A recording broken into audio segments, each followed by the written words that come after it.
Hello বন্ধুরা, আমি আবার একটা রান্না নিয়ে চলে এসেছি। তোমরা দেখো, আমি একটু কাজটা এগিয়ে নিয়েছি, তারপর তোমাদের দেখাচ্ছি। এই যে মাছ, আর এটা হলো কচু আর আলু ভেজে রেখেছি। তো এইটা দিয়ে আমি মাছের ঝোল করব। তো তোমরা দেখো, আমি কড়া বসিয়ে দিয়েছি, তেলও গরম হয়ে গেছে। এতে আমি দেবো রাঁধুনি ফোড়ন। আমি জিরে ফোড়ন দিই, তো এটা কচু দিয়ে করছি বলে এটা আমি রাঁধুনি ফোড়ন দিয়ে করছি। তোমরা চাইলে জিরে দিয়েও করতে পারো। চন্দনী রাঁধুনি যে যেমন বলে, রাঁধুনি ফোড়নটা দিয়ে দিয়েছি। এবার এতে দিয়ে দেবো কাঁচা লঙ্কা।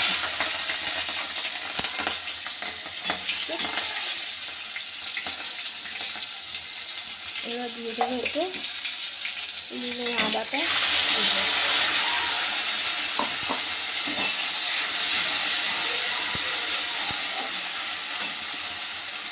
একটু আদা বাটা দিয়ে দিচ্ছি। এবার একটু জিরে গুঁড়ো দেবো। আমি এইভাবেই করছি একটু মাছের ঝোলটা। জিরে ফোড়ন দিয়ে এসব দিয়ে করি মাছের ঝোল। আজকে কচু দিয়ে করছি বলে একটু চন্দনে দিয়ে করছি। এটা ওই ঝোলটা খেতে খুব ভালোই হয়, করে দেখো তোমরা। জিরে দিয়ে দিলাম। এবার এটা একটু দেবো ধনের গুঁড়ো।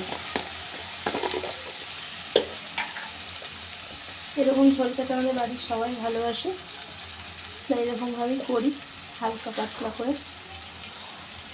সবসময় সর্ষে দিয়ে পেঁয়াজ রসুন দিয়ে মাছ খেতে ভালো লাগে না। দেখো, এবার দিয়ে দেবো এটা হলুদের গুঁড়ো।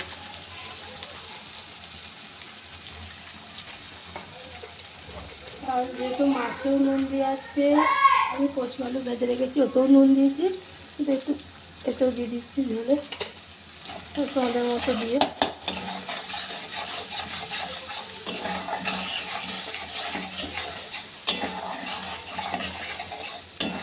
বেশি কষাবো না, যেহেতু আদা তেতো হয়ে যাবে।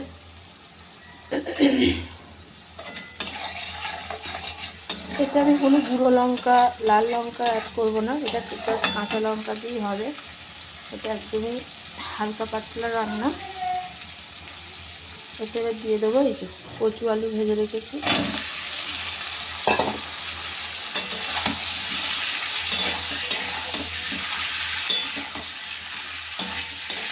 চলো বন্ধুরা, তোমাদেরকে দেখাবো কীভাবে রান্নাটা করলাম। রান্না করার পর কেমন দেখাচ্ছে তোমাদের দেখাবো। বন্ধুরা, আমার কষানো হয়ে গেছে। এবার এটা আমি জলটা দিয়ে দেবো।